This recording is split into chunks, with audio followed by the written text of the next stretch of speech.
Hello viewers, কেমন আছেন সবাই? আশা করি ভালো রয়েছেন। আর আপনি যেহেতু আমার ভিডিওটি প্লে করেছেন, সেক্ষেত্রে আমি ধরে নিই যে আপনি একজন স্মার্টফোন ব্যবহারকারী। আর যদি স্মার্টফোন ব্যবহার করে থাকেন, তাহলে নিশ্চয়ই আপনি গ্যালারি ব্যবহার করে থাকেন। তো আজকে আপনার ফোনে থাকা এই গ্যালারির একটি ম্যাজিক সেটিং শিখতে পারবেন এই ভিডিও থেকে। তো বন্ধুরা, ভিডিওটি শেষ পর্যন্ত দেখতে থাকুন।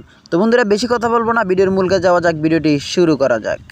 ঠিক এইরকম ইন্টারেস্টিং নতুন নতুন ভিডিও পেতে চ্যানেলটিকে সাবস্ক্রাইব করে রাখুন। এখান থেকে লাল বাটনটাতে টাচ করে সাবস্ক্রাইব করে এখান থেকে অল নোটিফিকেশন অল বাজিয়ে রাখুন, যাতে সবার আগে আপনার কাছে নতুন ভিডিও পৌঁছে। তো বন্ধুরা, আমরা এই সেটিংসটি শেখার জন্য এখান থেকে আমার গ্যালারিটা আমি ওপেন করে নিচ্ছি। তো আমি যখন গ্যালারিতে আসলাম, তো এখান থেকে আমরা একটা ফটোর উপর টাচ করলাম। তো দেখতে পাচ্ছেন আমার ফটোটি আমার সামনে এসে গেছে। তো এখন আমরা পরের ফটোটি দেখার জন্য কি করি, এভাবে ডান দিক থেকে টেনে টেনে একটার পর একটা ফটো আমরা দেখতে থাকি।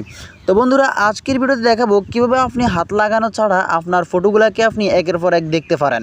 তো বন্ধুরা, এই কাজটি করার জন্য আপনি এই ফটোর উপরে একবার টাচ করবেন। তো আমি এখানে টাচ করলাম, দেখতে পাচ্ছেন এরকম ইন্টারফেসে নিয়ে আসলো। তো এখান থেকে নিচের দিকে দেখতেছেন একটা থ্রি ডট আইকন রয়েছে, এই অপশনটা আপনাকে টাচ করতে হবে। তো আমি এরকম একটা ইন্টারফেসে টাচ করলাম, তো এখানে নিয়ে আসলো আমাকে। তো আপনাদের ক্ষেত্রে যদি আপনাদের মোবাইলের উপরে থাকে, সেক্ষেত্রে আপনারা মোট কথা একটা ফটো থ্রি ডট আইকনে আপনারা টাচ করবেন। তারপর এখান থেকে স্টার্ট এই অপশনটা দেখতে পাচ্ছেন, এই অপশনটা আপনারা টাচ করবেন। তো আমি অপশনটা টাচ করে দিচ্ছি। এখানে টাচ করে দেওয়ার পর আপনারাই দেখতে পাচ্ছেন যে আমার ফটোটা কিন্তু ভিডিও আকারে একের পর এক ফটোগুলো আমার সামনে আসতেছে। তো বন্ধুরা, আশা করি ভিডিওটি বুঝতে পারছেন। তো বন্ধুরা, এই ছিল আজকের ভিডিওটি ভালো লাগলে লাইক করবেন, আর চ্যানেলে নতুন হলে অবশ্যই চ্যানেলটি সাবস্ক্রাইব করে পাশে থাকা অল নোটিফিকেশন বাজিয়ে রাখবেন। তো বন্ধুরা, দেখা হচ্ছে নতুন ভিডিওতে। ধন্যবাদ এতক্ষণ সাথে থাকার জন্য।